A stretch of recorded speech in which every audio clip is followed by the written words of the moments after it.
বিয়ের পর অনেকেই আশা করেন খুব দ্রুত একটা সুখবর আসবে, কিন্তু মাসের পর মাস, কখনো বছরের পর বছর কেটে গেলেও যখন সন্তান আসে না, তখন শুরু হয় দুশ্চিন্তা, চাপ, এমনকি সম্পর্কের টানাপোড়া শুরু হয়। কেউ বলে সমস্যাটা মেয়ের, আবার কেউ বলে সমস্যাটা ছেলের। কিন্তু আসল সত্যটা কি?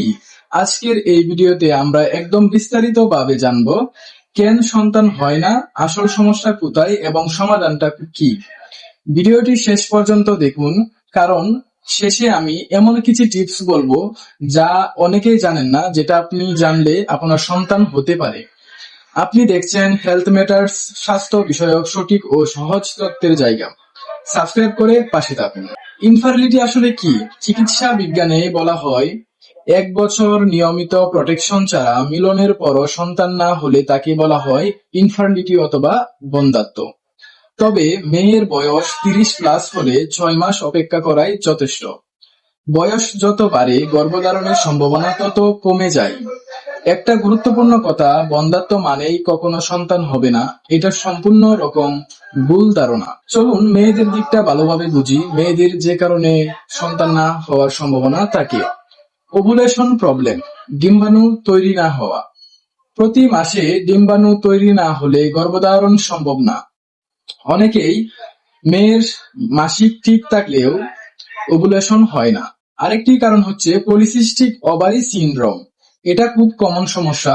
মাসিক অনিয়ম, ওজন বেড়ে যাওয়া, মুখে ব্রণ, এইসব লক্ষণ দেখা যায়। আরেকটি সমস্যা হচ্ছে ফেলোপিয়ান টিউব ব্লক। ডিম্বাণু আর শুক্রাণু মিলন হয় না, কারণ টিউব ব্লক থাকে।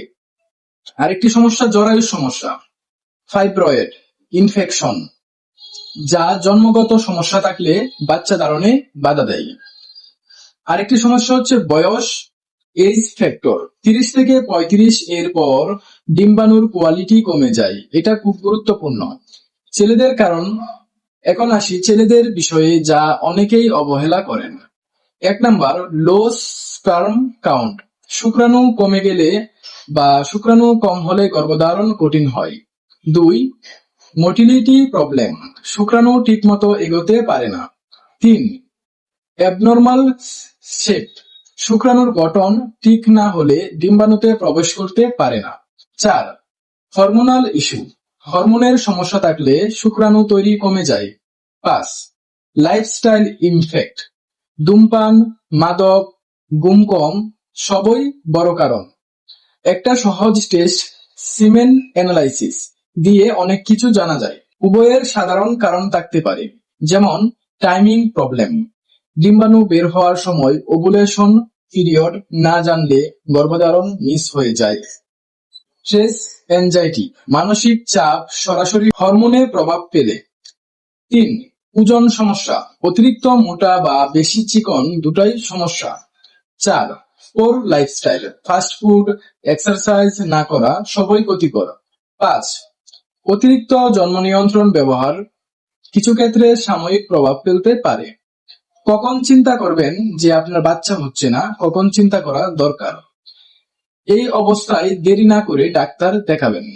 1 বছরেও সন্তান না হওয়া, মাসিক একদম অনিয়ম, পুরুষের যৌন সমস্যা, আগের কোনো অপারেশন বা ইনফেকশন থাকলে যে সকল পরীক্ষাগুলো করতে হবে।